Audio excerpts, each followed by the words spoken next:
Hello, hello, and welcome, or should I say ho, ho, ho, Christmas cousins. I'm Cousin Chad. And I'm Cousin Seth.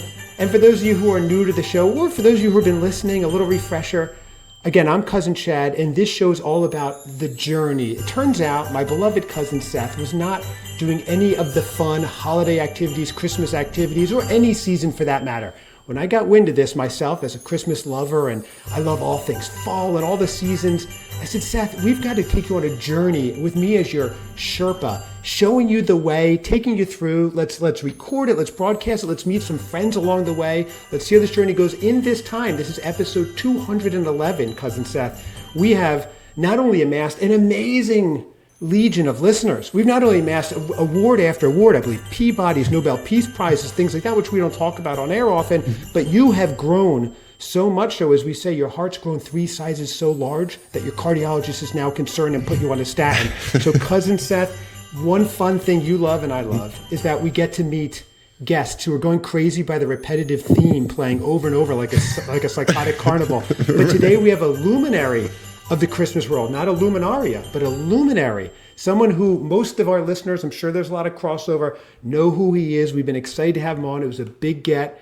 So we would like to welcome from Deck the Hallmark, that's where he's best known, but he's got a lot of other stuff going on. Dan from Deck the Hallmark. Dan, welcome. Oh my gosh, thank you so much. Sit down, everybody. Thank you so much. And I got to be honest, I knew most of that, Chad, but you said Nobel Peace Prizes, plural, which, you know, Al Gore, Barack Obama, they get one. Teddy Roosevelt, one. You guys have doubled them up. Well, there's two of us. So they just gave us 2. Yeah. Okay. So still just one negotiation of peace, but you got 2 trophies to make sure no one was left out. Okay, that makes more sense. And what you're going to ask what it was for. Have you ever seen Venus and Saturn at war? No, you haven't, thanks to us. Yeah, so, right. Shout out Christmas cousins for that. Exactly. Right. Now sit down, everybody.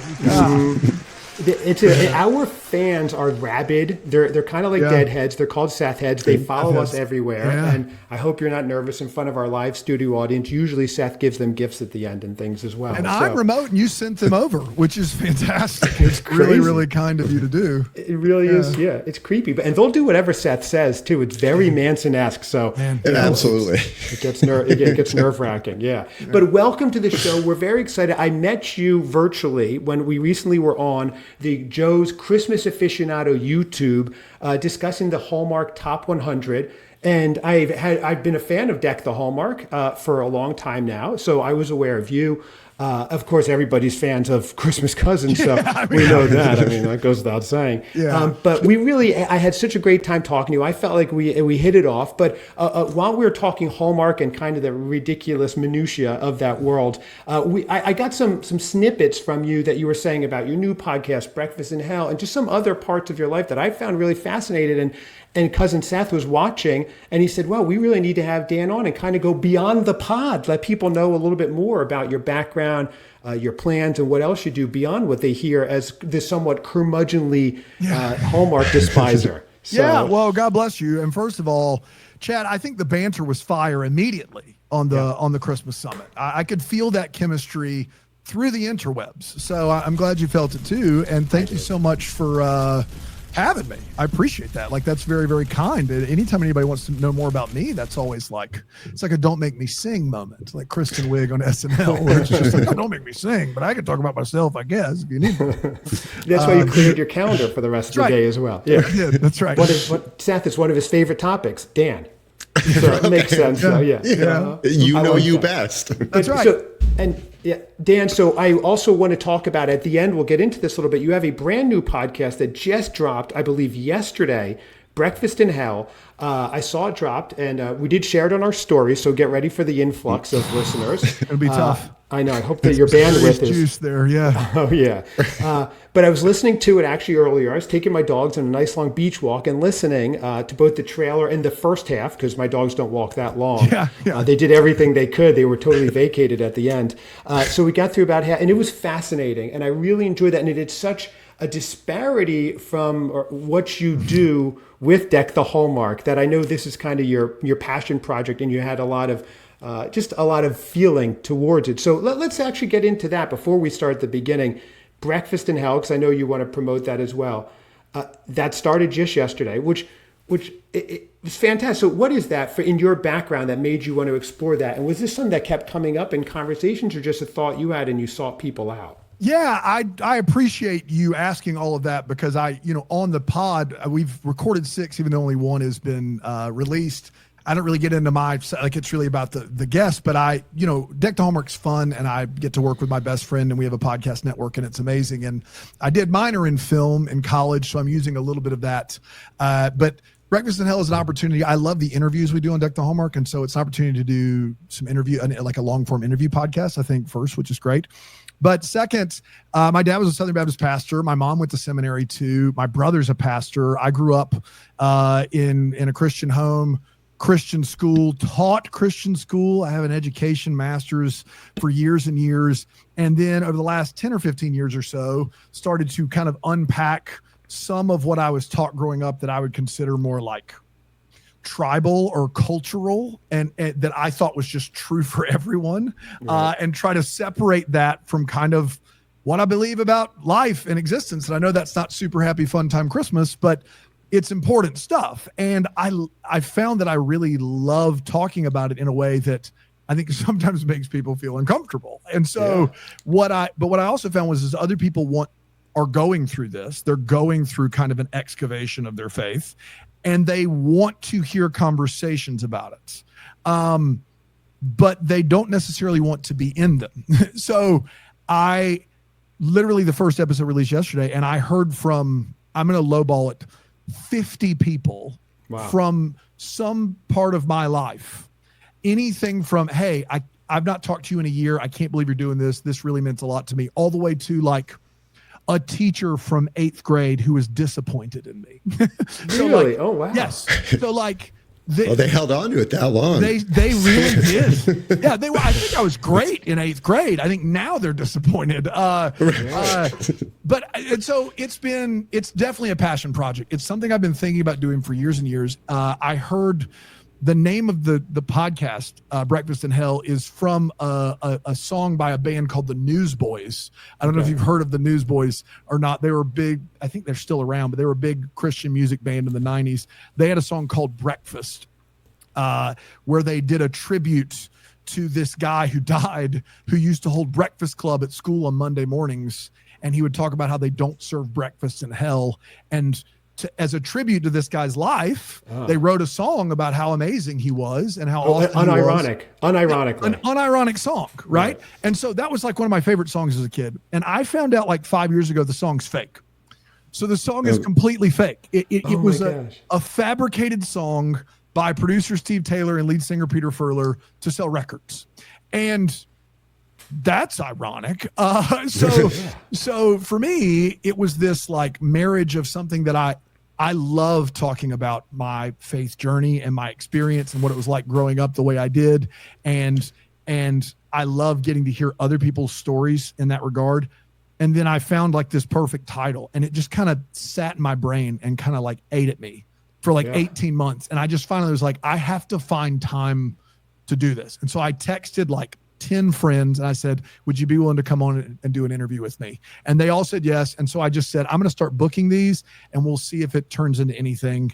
And that was months ago. And so now we're finally here and I'm really, really proud of it. Like I love Deck the Hallmark. I'm very proud of Deck the Hallmark, but I understand how that's not everyone's cup of tea. It can get silly. It can get zany, but I'm really proud of this show. I think you could be encouraged no matter where you stand on that stuff. And I think it's a great glimpse into someone's story that maybe is not your own. And it could help you question maybe some things that you thought were universal that might be more cultural, if that makes sense. Sorry, how long that was. No, that's fascinating. And I'm curious really what those texts look like where you got into detail. Did you know these people had this kind of religious awakening, so to speak, or when you texted them, or you just texting saying, hey, I'm doing this, and I'm wondering if you have... Well, so most everyone I texted, I knew would be down to clown. I knew they would be down to come on the show and do this with me. We had conversations that there'd been something about our shared past that I knew it would be a meaningful conversation and it would work. And then I felt like if I could get 10 or 12 episodes done, which I've gotten about 7 or 8 done now, then there would be enough where people would go, I want to do that. And so like Right. part of my deal is if you want to come on anonymously, I'll let you come on anonymously. So if Fun. if this is something where my parents cannot hear this podcast because it would break their heart or it would make them angry or I couldn't come home, because that's a big deal. Like the deconstruction that's happening right now in our country with a lot of millennials especially is causing like a rift between them and their parents. And that doesn't happen with me. My parents are amazing. They're super loving and they just are wonderful. But a lot of people, that's a part of it. So like you can come on and be anonymous. You can just change your name, or we can disguise your voice or whatever if you want to still tell your story. And so I don't know how political you want to get on the program. And if you need to take this out, I don't know how much editing you do either. So we do zero unless it's absolutely necessary, but you go and do whatever you want. Yeah. We represent all sides. Seth is a far alt-righter. That's all I want to say. I can tell by Good the luck guitar. convincing me. Yeah, I can tell by the guitar in the background.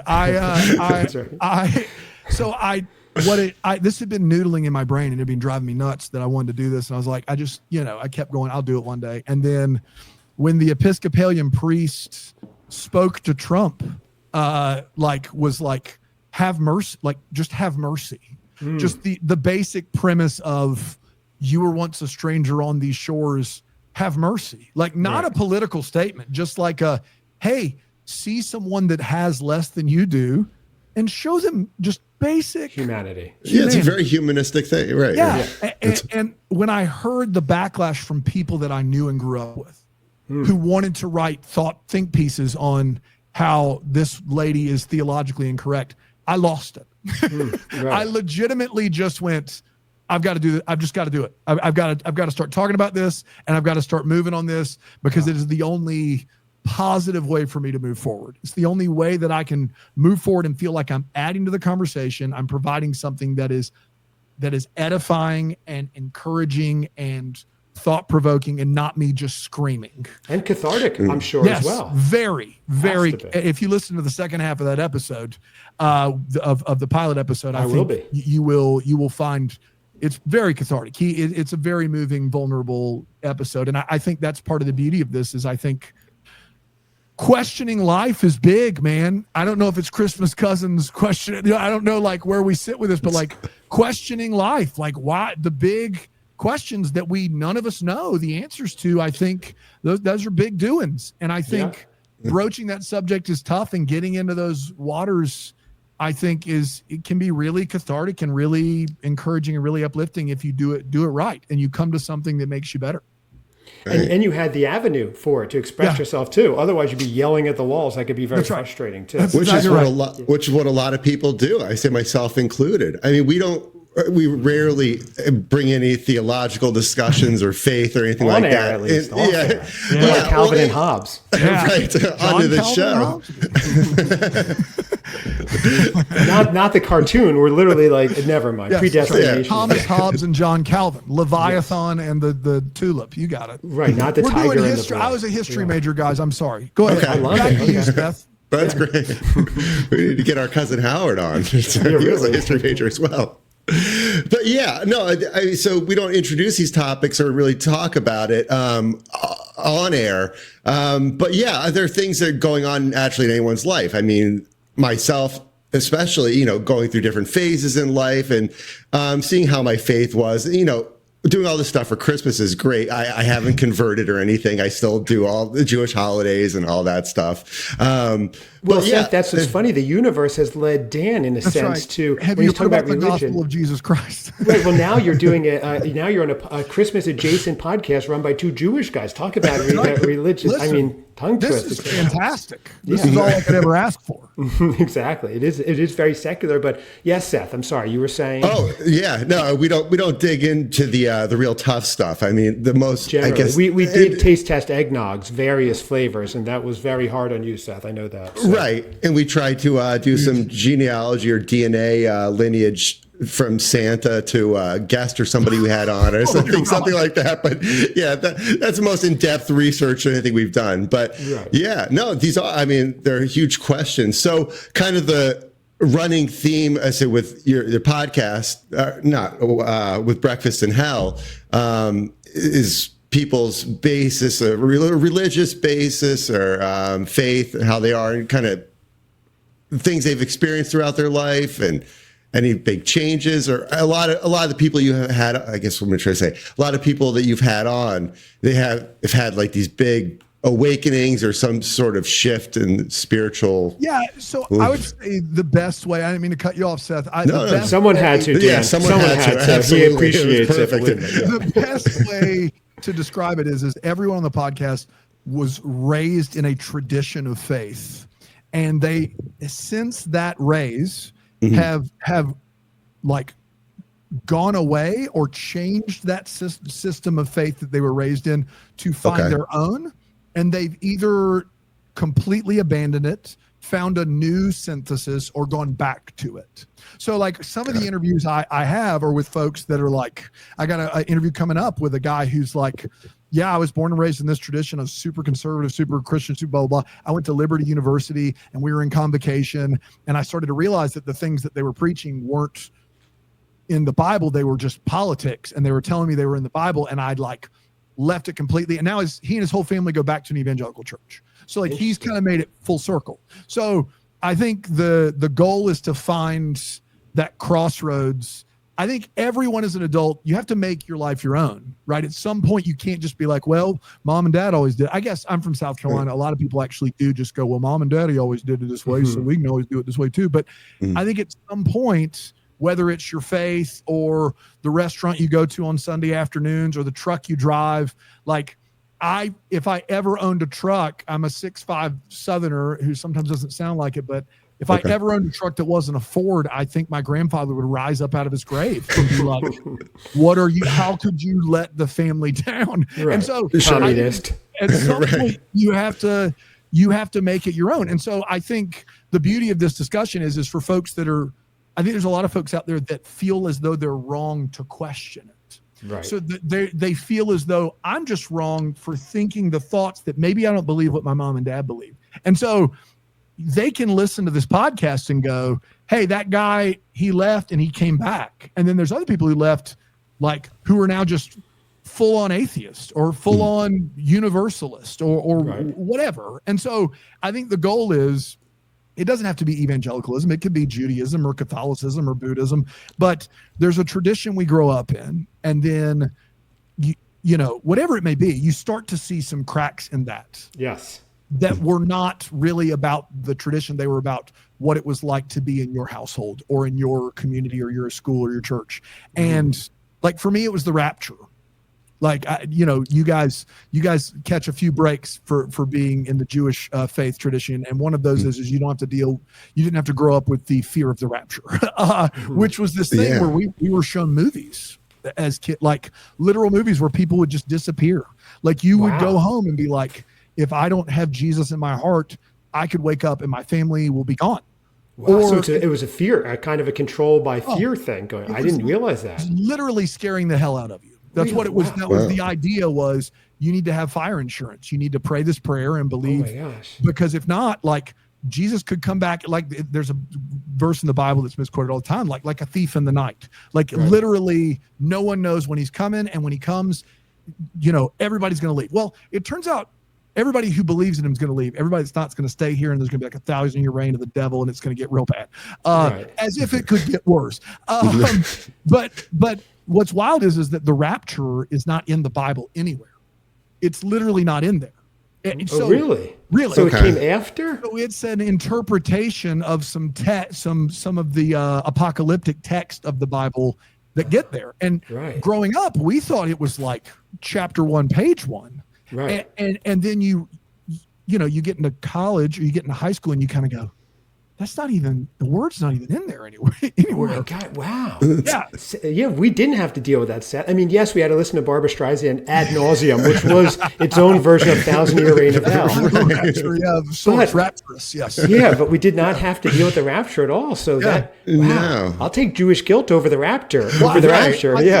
You know what's wild is that I obviously can't speak on Jewish guilt. I have no backing in that, but we'll give you some by the end. Were you late, Dan? You were late. Come on now. I was, but I will say, like, a lot of the things that are attributed to the Jewish tradition and Jewish faith have more of a historical backing, whereas the stuff that's attributed to my personal evangelical faith has more of a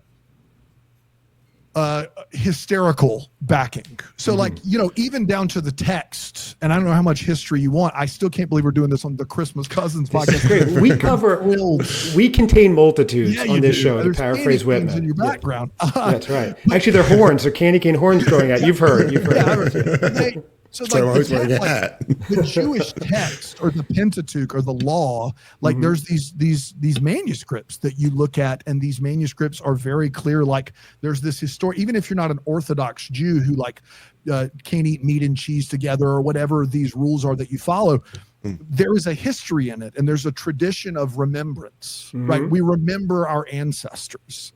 Whereas I think evangelical Christians would like to pitch that history is true with evangelicalism, but really it's we have the history of a person named Jesus, and then we've attached these accounts.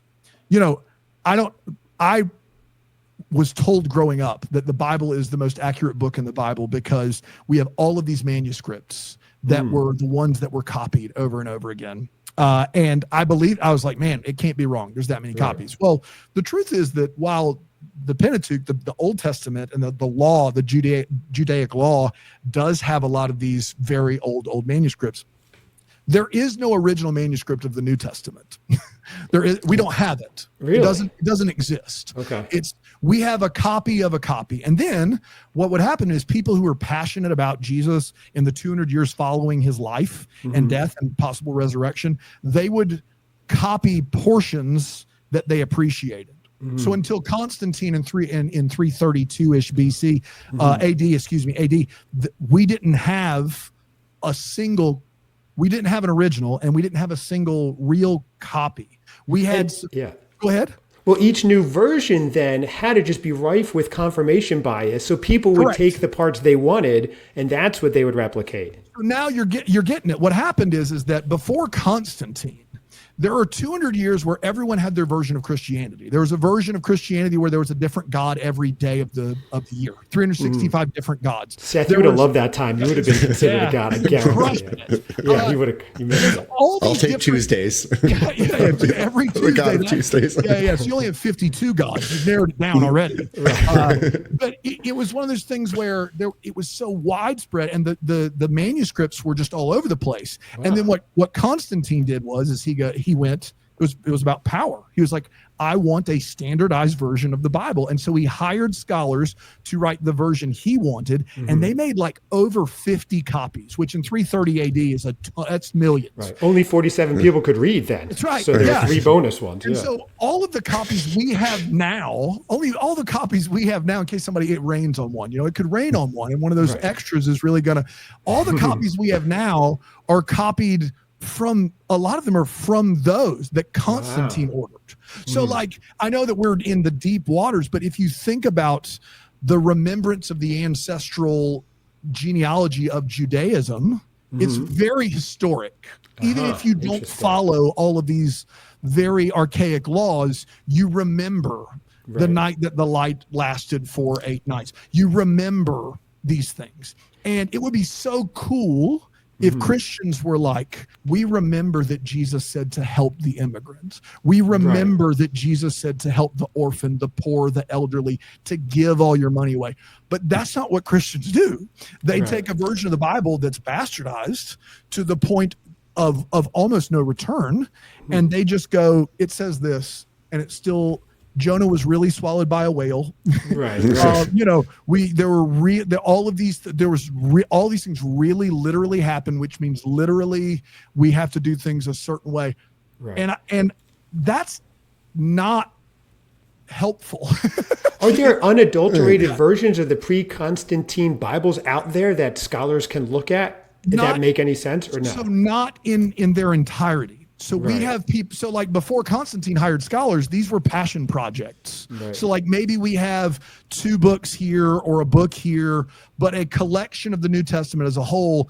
No, in fact, you can ask, this is true for anybody. There are more textual errors in our oldest New Testament manuscript than there are words. Really? Wow. Yes. Now, most of those are like accidental strokes, of a pen or words kind of coming together that are easily explained. But there was a lot of gerrymandering to get the New Testament to look like what it looks like. And I know that if there are Christians listening, I'm sorry, you can return to your Christmas Cousins programming after this. And I'm someone that still believes I'm a man of faith, but like, these are things that not only are we not taught to wrestle with as Christians, they try to make you not hear them at all. Whereas I do believe that Judaism is much more straightforward with how it's presented, for what that's worth. And I'm still a person of faith who believes very much that Jesus was a real person. I believe there's something bigger than me, and I believe all that. But I think the history is important, and I think being told the opposite of that can have real adverse effects if you never deal with it. Right. Wow. And this is obviously the impetus behind the podcast, because this must have been keeping you up at night. Oh, listen, it's going to keep us up at night now. I wish we didn't know. I'm just happy people care. I would sometimes talk to it. I could just feel people's eyes glaze over, and I'm like, this is a big deal, guys. Like this is a big, it's a huge deal when you start to realize that a lot of the things that we were taught in the Bible were the reasons you can't do things it's pretty much all political and for power. Like it was designed. I taught college level U.S. history for 15 years, and the Bible was used as a tool in the United States to keep white people in power for a long time. Mm-hmm. Like it was for a long time. Yeah, I don't know that ended yet. I was trying to do my best through that. But yeah, that's not something that is interesting. And so, by the time that the Bible got to me as a young child in the 80s, my parents were amazing and gracious and loving, but the version of the Bible I was getting was basically just a watered down. If you've seen the Book of Eli with Denzel Washington and Gary Oldman, it's like a post-apocalyptic world where there's one Bible left, and Gary Oldman is this dastardly dude who's trying to use it to control people. Like closer to accurate than you would maybe think or hope. Really interesting. Yeah. Wow. Seth, that's a lot, right? I think we had it pretty easy in our childhood. In the early 80s, we were just rocking out to Electric Avenue, and then we took it higher. I mean, we weren't getting deep like that. Higher. That was the hard part when you had to take it higher. Right. Well, Seth is beautiful falsetto, I have to say. So he always got that. Yeah. Wow. So I'm sorry, Seth, did you have a question? Again, no, I had a lot I'm sorry, I just unloaded there. Sorry about that. That was amazing. A lot of questioning a lot of things, more so than getting questions. Seth actually shut his screen off a while ago, and he's just been an AI blinking version of himself. So he's totally flustered. Yeah. Smoke coming out of the ears emoji. But yeah, no, I say hung up on it maybe, but I don't know if we're all about the same age. I'm pushing 50. You look fantastic. Thank you. And throughout life, thought about how Judaism has impacted my identity and my life and things like that, particularly when I was younger. That plain rye bread toast you have for breakfast, that's one manifestation I know. Yeah, for sure. It's the worst breakfast ever, Dan. Yeah, also going to middle school in Houston, Texas, and during Passover and being forced to eat salami on matzah sandwiches, and it's just sitting there in the cafeteria with everybody, and you bite into it, and it just falls apart, and everybody thinking you're too poor to afford bread, and it's just like a whole thing. I think Seth's a new guest on the show. Yeah, no kidding. That sounds like Breakfast in Hell, Breakfast in Houston. Pastrami Ryan Houston is the spinoff show. But yeah, I mean, throughout my life, and then we moved to a suburb of Chicago that was predominantly Jewish and stuff like that. But I always had most of my friends were always of a different faith and stuff like that. So and then all through high school and then college, I'm not really thinking about those influences of Judaism or religion or faith and things like that. And then, I'm guessing for a lot of people, I have a child and stuff like that, and you're like, oh, how are you going to raise them? Right. How is this my partner? What's their religion and what are their beliefs? How did they grow up? And it kind of started looking back at it. That was a big time in my life when I started looking at it. But I don't know. Did you have a similar experience? I see you've always been wrestling with this, but I don't know if you're a parent or not. Yeah, or if I've got twin boys, and I think when you're a parent, a lot of existential questions become front and center because now you can't quietly think about them. You have to answer for you and your household. Because if you're not a parent, you need to know this, that when your 6-year-old asks you a question, whatever you tell them is gospel truth.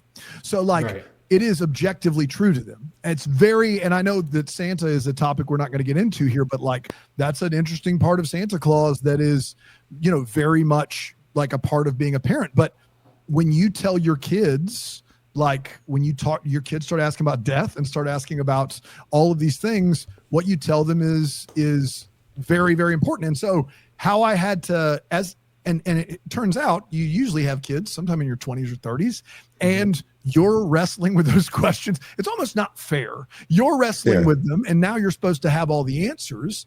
And I think people feel very vulnerable. They feel very like they're just messing up as a parent. And what I say, my parents were amazing, but, and they, with what they had, I think they did an amazing job. But what I wish I would have gotten from teachers and Sunday school teachers and just people as in general, when I was a kid, was it's okay not to know. Like I try to tell my kids, your kids just think you know everything. And like my kid, I'm 6'5", and they think I'm the strongest dude in the world. And they think, you know what I mean? And they just, their barometer, their measure for like a strong, gigantic human being is dad. Is you, right? And that's a lot of pressure. And so I want them to see that I'm vulnerable. I want them to see that, like I'm going to cry at a movie that touches my heart, and I'm going to tell them I don't know if I don't know. And so it is my joy to tell my kids what I hope.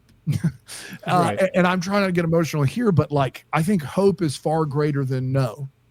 I thought it was interesting on Breakfast in Hell. One of the parts I heard was when you said, when you were discussing, what about, life after death or things like that. And you just said, I flat out said, I hope so, but I don't know. I hope I see the people that I've lost again, but I can't guarantee it. So I'm here to say Seth is going to volunteer. He's going to now eat a pill and hemlock tea. And he's going to report back in 5 minutes. And if he doesn't, Seth, thank you for that. Yes. Here we go, Seth. We all chug. That's right. That's like, and I do think like that is a fun Indiana Jones steps off the cliff type of hope. It's like, you know what? Maybe I'm invincible. Maybe I can. There's a great Key and Peele sketch where it's like he's interviewing this guy in the locker room afterwards, and he's like, anything is possible. You can fly. And then the reporter's like, just want to be clear out there, children, you can't fly. And the astronaut's like, no, kids, go to the roof. You can fly. And so I do think there's like, we need to use the things that are around us to know what's possible and not possible. But I think a level of hope is good for your soul. I think it's just good for you to hope in something greater. And I this might be me proselytizing and the preacher that is generational in my family coming out, but like, I think everybody hopes for something greater than themselves. I think everyone, regardless if they want to admit it, if they want to be like what Chris Nolan's thesis is in The Prestige, that the world is just hard and rotten to the core and that's all there is.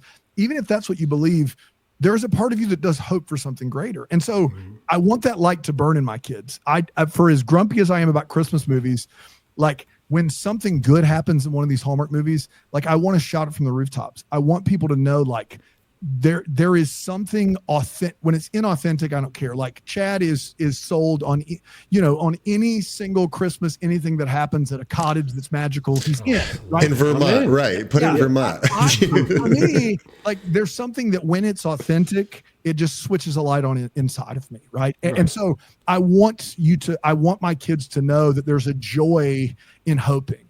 Like that even if you're let down, there's a joy in the hope, in the journey of hoping for something greater. And so I do think that's important. I think you can easily get the historical version of me is like what you're hearing. If you're going to an evangelical church on Sunday morning, what you're most likely hearing is it's not the word of God. It's the word of man.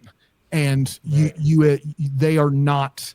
That is a weird 21st century read on a text written by people that were cool with polygamy and were not cool with consent.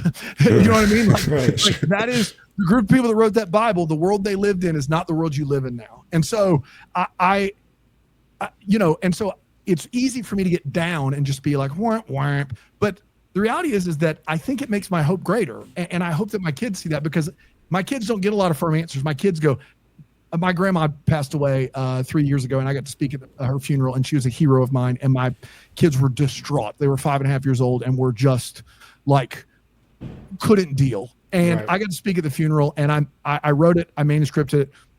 I made it through without completely breaking down crying, although I did cry some. What I could tell my kids with a straight face was one of my greatest hopes is that I see my grandmother again. Right. And I think that's great. I would have loved as a kid for someone to not go, hey, you're going to see your grandma and your dog and you're going to skip through the field and play around the golf at Augusta National. I would have rather heard there is something great about the unknown and there's something great about a hope that's bigger than you could possibly imagine. And I think that's awesome. So that's how I try to parent as best I can. So you're saying, right, have your faith all you want, but take it with a grain of salt, basically, because understand that it is not pure and unadulterated teachings what you're getting, but the general idea is there. I think the byproduct, when you see these, look at what happens in history with religious groups and the government working together. It's never gone well, like literally never gone well. I've got crusades. The fact of the matter is, you think the Inquisition was great to our ancestors? It wasn't. Mine are still in hiding. Like the idea of a religion as the genesis of a byproduct of terrible things, that what I can only say is that you're not. I heard someone say this, and I try to read a lot of books on this subject, and they all kind of go into one big giant book. It's like right, they get conflated. That's right, yeah. But it's, if your religion leads you to mistreating people, you're not worshiping something greater than you. You're just celebrating your privilege, right? Right. So like if you leave church on Sunday going, it's another week to hate gay people, you're not really in a loving religion. You're in a group that meets on Sundays or Saturdays or whenever that has all decided what you have is better, and you don't want anyone that's not like you to have it. So it's about subjugation, not love. Exactly. Which is not what it should be. Interesting. Exactly. And so if what you do on Sunday morning leads you to love others and to give generously and to be an example for your kids and your neighbors and to love mercy and be gracious, then I think that's pretty awesome. That's pretty amazing. If we've gotten from a book to hating people or to not accepting people, then we've lost it somewhere, because all of the main teachings of Jesus are found in other historical books of faith. They are. Right. That's true. All of the main teachings of Jesus, like Jesus doesn't talk about gay people. You know what I mean? Like he doesn't talk about what words you should and shouldn't say, or what movies you should and shouldn't go see, or what political party to support. The things that Jesus talks about over and over again, over 2,000 verses about helping the poor, the elderly, the orphan, like those are things that are found in most of our ancient texts. And so I'm not here to say, I'm just here to tell you that it's not the thing that makes that special is when you start doing this weird interpretation thing that gets you to hating people or to putting barred windows and doors up to your religion and your faith, which I just don't want any part. I mean, like I'm a foster parent, and I'm an adoptive parent, and I would like to think that I have a heart for that. I certainly planned on fostering, and it turned into adoption, and that means I can't really adopt any other kids until my kids get old enough. You don't want to adopt out of order. It's a real thing where kids, there's an identity about that. And so my kids have a pretty fragile background and identity that's theirs to tell. It's not mine. Right. But I love them they are my heart and my soul and my joy and my pride. And when they get older, my wife and I will go back and keep adopting and keep fostering. Did you know that even if one family from every evangelical church in the United States fostered one child, there would be no orphans in the country? No kidding. I knew that. I use that stat often. So you just walk down the street. He's got a little notification on his phone. Yeah. Would you a hot dog? Get your hot dogs here. Sure. I'll have one with relish, and also I'll give you a fun fact. Here's a fortune cookie with one fun fact I'd like to share with you. So like I hear that stat as someone that knows the need, and I hear if every evangelical church they're nonprofits, they have to report their money. If they pulled all their money, they could solve world hunger. Wow. Right. So when I hear those two things, the only possible conclusion I can come to is that the evangelical church of America is unequivocally failing. Because they have this ability and they're not doing it. Yeah, if you're not helping the orphan and the poor, you are unequivocally failing the base teaching of your Messiah. And so that is a tough place to be, and it's so lighthearted for the Christmas cousins. Yeah, well, you know what's fun? What's funny, I'm thinking now, no wonder why you're going crazy on Deck the Hallmark, because Bran is sitting there having a blast, enjoying the candy canes and the baking scenes, and you have all this going on in your head, and Bran gets to go, boy, look at those lights. Those lights are fantastic. That's right. Those lights cool. They turned them on. They all came on at once. They counted down from 10. It was amazing. Life is great. Life is grand. Yeah, that is fascinating. Seth, my favorite thing about this interview is we just had to ask one question. That was it. Right. Dan handled the rest. No wonder why you're a pro, a podcasting I'm so sorry. This is fascinating. Okay. Have you guys ever reviewed or looked at any Hallmark movies, faith-based or anything like that? You're like, lose it. If you want a treat or a tirade, I don't know which you would consider it. There's a movie Hallmark made called The Blessing Bracelet. Okay. Where she basically turns to her love of Jesus and capitalism to create these bracelets that sell and help her. Go find the Deck the Hallmark episode. Bran loved it. Really? And Okay. I get actually angry, not at Bran, who I love. Like Bran is. He's the best. He's he represents the best in all of us. He is just so kind-hearted, tender-hearted, and like loves to think the absolute best in everyone. He's the physical manifestation and embodiment of the Christmas season, from what I can gather. Yes, that's exactly what he is. And some days you need to tell him, "Hey, buddy, it's not Christmas," but most days it's awesome. I lose it. I absolutely snap in that episode. Wow. Okay. So you can go and check absolutely. out Deck the Hallmark, The Blessing Bracelet, where they just absolutely tell you that it's about selling things, that faith is about selling things, which is stuff. Right. The bracelet transports her back to Bethlehem. She's got a kiosk that takes That's right. Not one of the ones Jesus overturned. It's one of the good ones. And I will say this, Chad, I am someone who was blessed with a lack of anxiety. Like my wife always goes, "What's it like to just go to sleep when you want to go to sleep?" And so I legitimately feel like my demeanor is always very positive, and like I'm a really I don't have a lot of problems, keeping those types of thoughts that would make you spiral in check. I just how I process is kind of all of that at once, and it's something that I enjoy. And I think sometimes I can get to a point where I'm talking so intensely, people are like, "Oh no," and it's something that I actually have quite a joy for. You're right. Well, we can tell you're passionate about it, and that's amazing that you're able to actually have an outlet for it, and then do this as a career. And that is actually one thing I wanted to touch on with you. So, to move on for a second, when you first started with Deck the Hallmark, now I know you guys started kind of in a house, you, Panda, and Bran. That's right. Just as a lark, not thinking anything of it. Absolutely not. And before you knew it, you had a Hallmark star calling in, Chris Palaha. That's right. Was there a moment where you said to yourself, I know, and this might have been when you were on Good Morning America, when you said to yourself, "Oh my gosh, this actually is becoming something. This could actually become a career, what rarefied air to do this as a career, to use your voice for your profession." Yeah, I think, I didn't know ever what I wanted to. When I was in high school, I just forgot to apply to colleges. I was top 10 in my class and had, test scores that would have allowed me to go to not everywhere, not Ivy League, but most places. And I just, my parents we're not going to do it for you. You need to do it. And I just forgot to apply because I didn't really know what I wanted to do. I just knew I wanted to talk. Literally just knew I wanted to talk. And so it's a real blessing. So what were you doing when everyone was applying? Were you just graffitiing walls? Constantine sucks. I played Constantine. Boo! I was playing 5 sports and just living the good life, man. Wow. I just was doing that thing and didn't really think of it.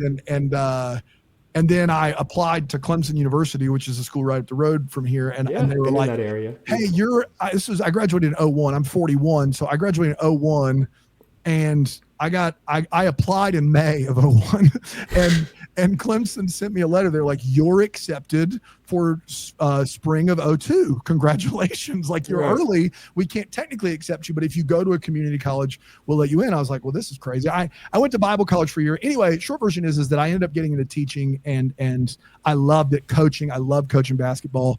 I loved it, but talking movie, sports, faith, history, I just want to talk all day. as All you can that, right. maybe tell. And so Brandon loves, he and I both loved playing radio when we were kids, and he just started podcasts all the time. He started at least a half dozen podcasts before Deck the Hallmark. And then when he reached out about Deck the Hallmark, I was like, I kind of rolled my eyes. I was like, I've never watched one of these. We'll do one. It'll be fun. Brandon will get it out of his system. We'll be done. And it's an excuse to hang out. We all had young kids or kids on the way. And so we did the one, and we announced we were watching all of them in the holidays. But I was a principal and a basketball coach, and I just was like, this is going to fizzle out. I know Brand, if he gets disinterested in it, we'll be done with it. Right. You'll be done right by Monday. You'll be fresh. That's right. Yeah.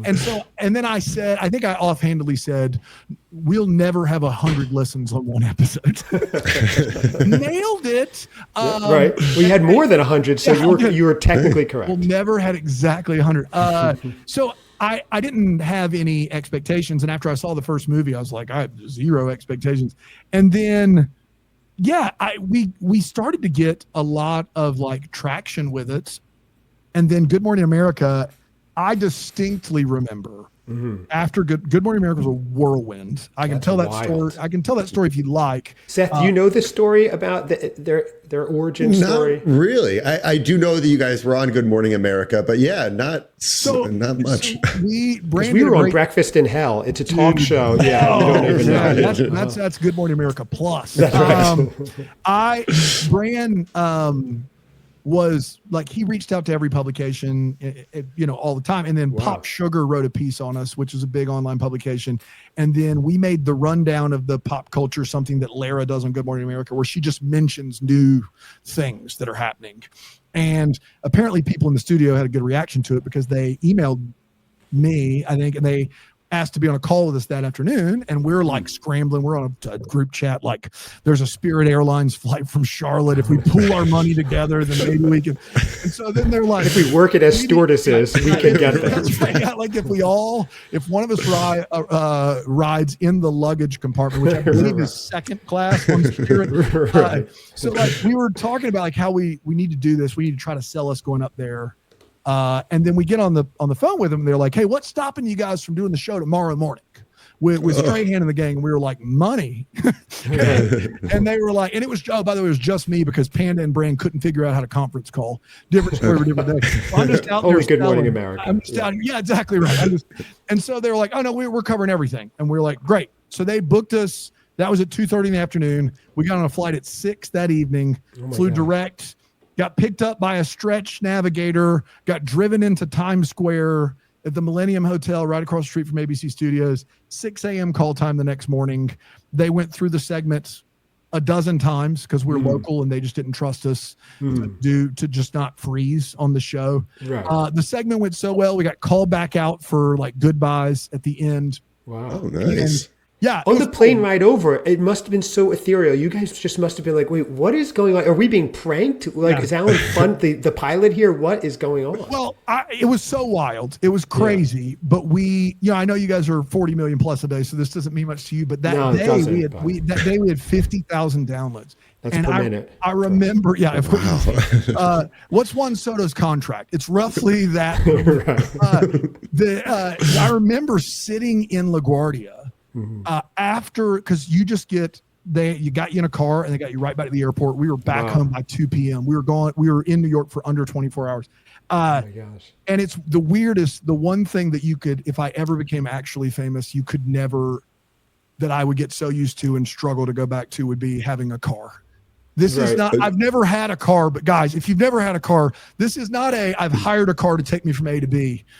You have a car. It's like Home Alone 2 and Kevin McAllister, Rob Schneider has a car. It's like, I got in the car and I just went, hey man, like, I'm really thirsty. Can we stop and get a drink? And he looked at me, he goes, sir, I'm supposed to take you wherever you want to go for the next 4 hours. Oh my God. And I was like, oh my. What? Right. So that was pretty cool. Anyway, we come a long way from the parsonage at that point. From the parsonage. That's right. So we were sitting in the airport, and I remember our phones were just like, we all turned off our phones, just turned them off and just set them there. And we just sat in silence, drinking $6 sodas at the LaGuardia airport. And then Brandon, I believe, said out loud, I don't even know if I want to do this right now. Was he just getting so overwhelmed Yes. and nervous? But yeah, right. It's too much. Like we went from this scrappy upstart, can say and do whatever we want to people are listening. Like So we when need to buy better microphones. Yes. All Or of a sudden. when I say that this actor is trash, they're might hear. listening to that. Right. So yeah, it was a complete, we had to like just take the tidal wave and just kind of be like, okay, well, we all have jobs we have to go back to. We all have committed to doing this through the holidays. And so we did it through the holidays, and we decided we would take January, we'd start a Patreon and take January off where we wouldn't do any new episodes in January. And it was probably the best thing for our soul. And then it became one of these things where it was so much work that it either needed to be a full-time job or we needed to stop doing it. And we loved it enough. And Brandon and I talked about it. We're like, let's just take the leap and see what we can do. And it's been the best decision I ever made. It is, I am not at a job. I'm at a career. I love it. I can talk all day, every day. And I adore the hardest thing I do. The hardest thing I do all day is feet to floor. I'm not a morning person, but once I wake up, the hardest thing I do in any given day is watch a bad movie. So I can't be mad about that. I can't be upset. There had to be one time where you were so apprehensive about this gap because you had the GMA bump and then you had your jobs. And then you said, we are taking this leap. We're crossing the Rubicon and we're going full time with no fallback necessary. That must have been so incredibly scary. You had young families. You were giving up good careers or maybe putting them towards the back burner a little bit and taking this leap of faith. So was that the scariest part of all? Because you didn't know if people would keep coming back. In retrospect, it's terrifying. At the time, like my wife is in the medical field and is an amazing occupational therapist, pediatric occupational therapist, and was like Children's Hospital Caregiver of the Year. I can read her resume to you. She's very, very impressive. Maybe we should have had her on as the guest, Seth. I mean, it's much more. She actually doesn't like Christmas, so maybe not. But I remember her just being like, okay, if you think you should do it, then that sounds like a great idea. But I think Brandon is such a blue sky thinker. He doesn't, my job is literally to exhaust every option before I have to look at Brandon and go, it's a no. We can't. Right. Like Brandon's like, what if we did this? And it is this wild thing that no one could ever do aside from Brandon because he's just a creative genius. And then we just make concessions. We bring it in, we real world scope it. And then we either go, it's a no, or we go, yeah, let's give it a shot. And so for me, I wanted to have some sort of financial footing for a year. We actually borrowed money. So I found someone that lent us money. That saw I said, hey, because I do all the money for us. I do all the paperwork and business stuff. And I said, hey, this is where we were. We didn't do any ads. This is kind of what I think we could do. It's not a lot, but I guarantee you we could do this and turn it. And this is lowballing it. And this guy gave us $50,000 and $8,000 a month for up to a year. And we stopped taking the money in February. So we stopped taking the money. We took the money from July to February. Right. So we borrowed about $95,000 ish to get this thing off the ground. And then we had turned it to black right around COVID. So like COVID hit and we were in the black, and then COVID hit, which was not great for podcasting, if you can believe it. I know it seems like it would be, but people.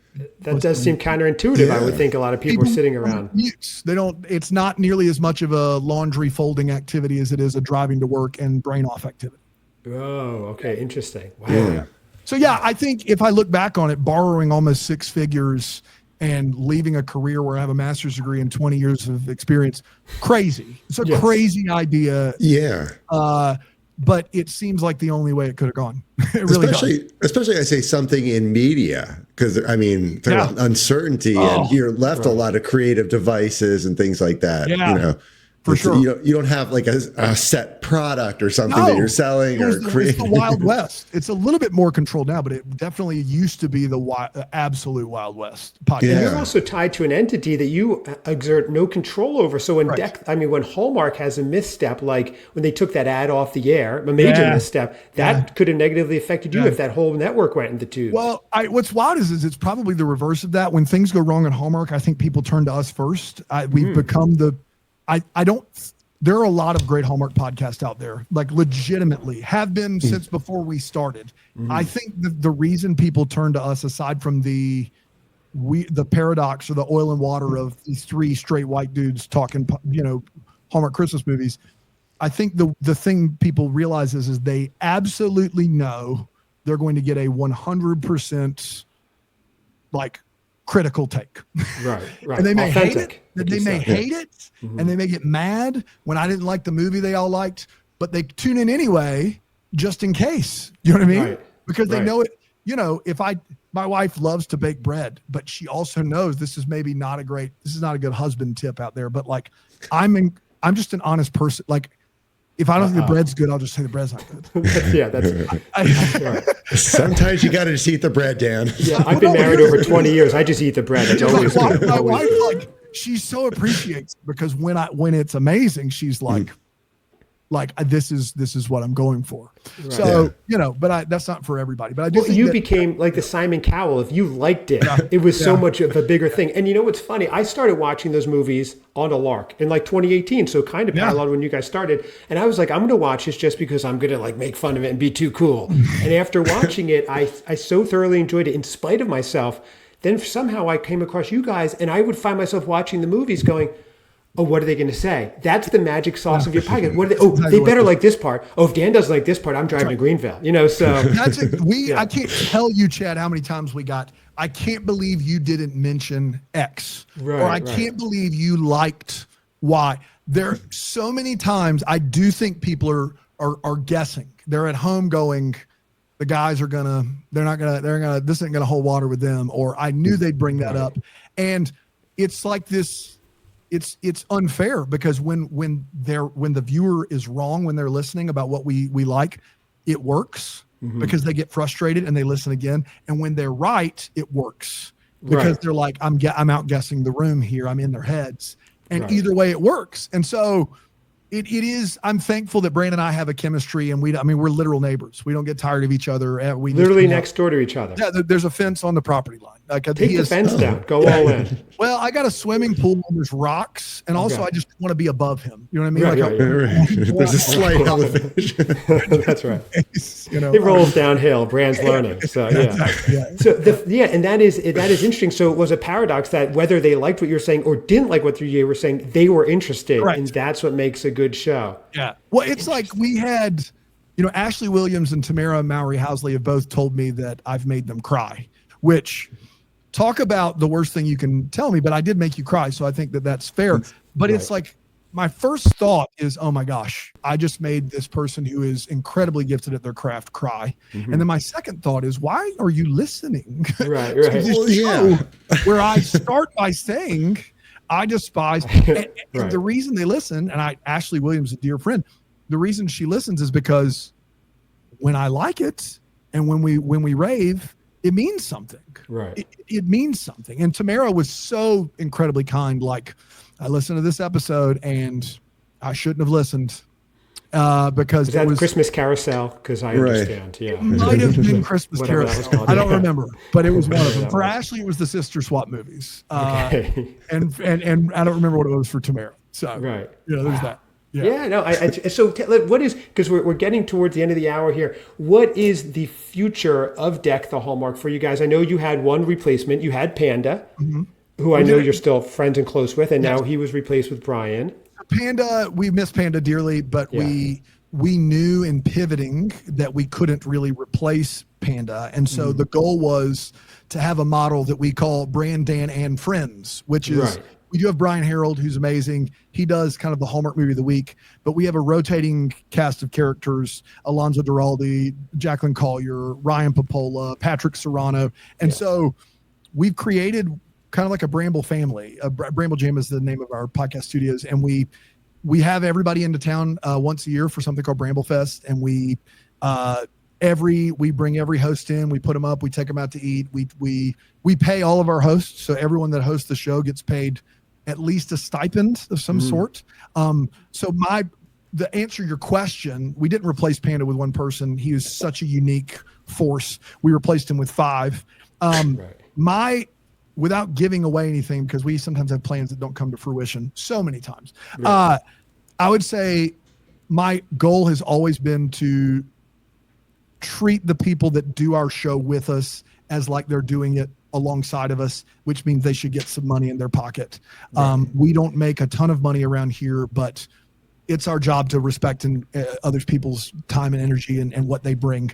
And then second of all, to keep expanding the spectrum of who the voice is representing like the Hallmark. So I always am looking for Jewish representation. Seth is what he's getting at. In the chat, he put a contract out already. You think I'm crazy. I'm not. I think that is a big, like, continuing to find every religious, racial, sexual inch of the globe and have that Christmas. The idea, you guys proved this on your podcast. Christmas should be for everybody, and Christmas movies should be for everybody. Listen, it is not. We're going to get briefly back in history, but like my wife is Asian American. She adores the movie Big Hero 6. Why? Personally, I think it's a B+. Why does she adore it? It's because it's the first time on the big screen she saw like a modern Asian American lead in a kids movie. Right. So that meant a lot to her. She saw herself in it. That's right. Wow. And so, Hallmark in the last 5 years has done a great job of going, hey, we're going to make a Hanukkah movie. We're going to make movies with interracial couples. We're going to make movies with people from the LGBTQ spectrum. And so I want our network, as much as we can, to represent the people watching and the people listening and the people who want to see themselves. I think that is the most important. And so if that means less of me and less of Brand, I'm fine with that. I think the goal for us is to continue to expand who is a host and what we cover. I think that is the goal always for us. Right. And as long as they're good, it seems like you have a lot of good people that you actually connect with off air. Almost all of them started as guests. I don't want to make it like a Carson thing or like a thing where they started off as like they think they're but like several times we had people guesting knowing maybe this could turn into something else. And so we have them guest and then it becomes a thing where we maybe have them back a couple times and then, hey, what do you think about doing this once a month or once a quarter or once a week? We have Alonzo and Jax are once a week folks. So, we have Alonzo, Jax, Brian all once a week and the other two kind of spin. We've had Alonzo on a couple of times, actually. He assigned Seth some movies to watch as part of his show. He was fantastic. He's great. Which is great. Did he get into any Constantine with you guys? We did. Yeah, we did mostly pre-Constantine stuff. Thankfully, you picked up where the torch left off. So it was great. We had that gap for so long, Seth. I'm glad we filled it in. Absolutely. I'm sorry, guys. I'm sorry, Christmas listeners. No, I think we're probably up to, what's the latest number, Seth? Are we over 40, 50 million now, you think? Man. We've opened it. Are you going to give an official count, Seth? Now, Dan, I pick the number and Seth verifies it. That's how we quantify this number. Let's do it live on air, Seth. Little running counter right next to my desk. I can't show you, but that's right. Of course. Seth, are you going to give the number live for Dan? I don't want to come off like we're bragging, but go for it. Yeah, I mean, this episode hasn't dropped yet, but right now it's looking weird. Oh my gosh, 48.735 million listeners. Oh my God. There were some other numbers on the end of that, but yeah, that's where we're at. I would love to see the spike when I mentioned Constantine for the first time. I'm sure we were like hovering at 38, 39, and then just straight through. This Dan, time I'm watching tomorrow. it live right now. When we talked about Hobbesian philosophy, it looks like right there we crossed 47 million. That was it. Yeah. When I mentioned Leviathan, the housewives around the country just went out there, just were like, "Oh my gosh!" Yes, we were the money was rolling in. Oh, by the way, I said I don't do any editing, but when you mentioned paying guests and things, hosts, I have to edit that out so Seth forgets this, and that pesky Christmas aficionado doesn't ask for any funds. So, of course, he's monetized. Listen, I am thrilled you invited me, and I'm here as long as I don't have to go anywhere. But I know that you might. I will come back and talk about more lighthearted stuff. I will. I can do it. I promise. But I also love getting a chance to just kind of like, talk about this new thing I'm doing too. That's we do. I loved it. We love having a real conversation. We're more erudite maybe than we put on air. I mean, Seth is literate. I don't want to brag, but he is. Yeah. Whoa. One half of the cousins are literate, which I think is fantastic. Yeah, we don't like to promote it too much. It's going to ruin our brand. Yeah. Oh, Seth, by the way, on that last text I sent you that was rife with grammatical errors. Thank you for correcting that. I appreciate that. Sure, good. Yeah, thank you.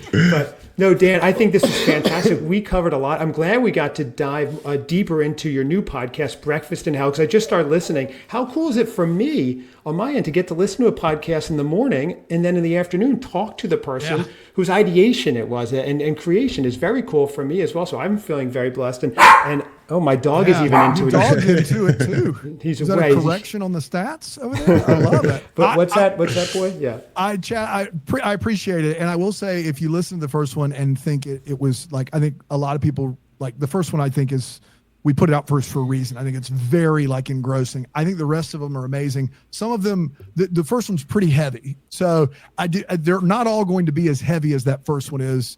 And they kind of run the gamut of different types of people and different walks of life. And I think that is a part of the secret sauce of the pod. And I'm really proud of it, man. I hope people check it out.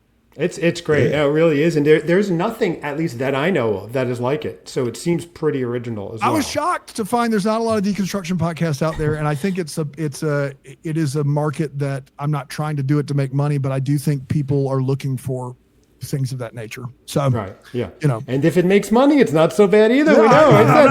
I'm not bad about it. Exactly. I'm not going to send the money back. That's right. Exactly. Speaking of which, Seth, even with our listeners, nothing's coming in. Okay. My coffers are overflowing. I do have to run my Bentley's oil change is overdue. You just take that down to Jiffy Lube or? Yeah. I don't drive. I have a car, as you mentioned. You do have a car. You got what I'm saying. We were just trying to be relatable when you were talking about it. Yeah. Exactly. Well, Seth has a $2,500 Gibson Explorer over his left shoulder right there. Right. So. Yeah. But why are we getting into that? But Dan, thank you so much. Everybody, check out Dan on Deck the Hallmark, everything on Bramble Jam. Check him out on his new podcast, Breakfast in Hell. Dan, if you could stay on for 1 second, just while this downloads. I should have said this before air, but there's some housekeeping for you. Check out Cousin Seth and I. Cousin Seth is opening a new business in South Haven, Michigan in June, Recharge. Yeah. It's going to be everything you need to get started for your day with coffee, smoothies, gelato. I'm so excited. I'm proud of my cousin. This is wonderful. I love it. Thank you. Yeah. He consistently inspires me, this guy. It's amazing. And check us out, Christmas Cousins Pod at gmail.com. And also at Christmas Cousins Pod on Facebook and Instagram. To all 47 million of you, thank you so much from the bottom of our hearts. We really mean it, and we will see you next time. And thank you, Dan. Thank you, everybody. Yes, thank you, Dan. Thank you so much.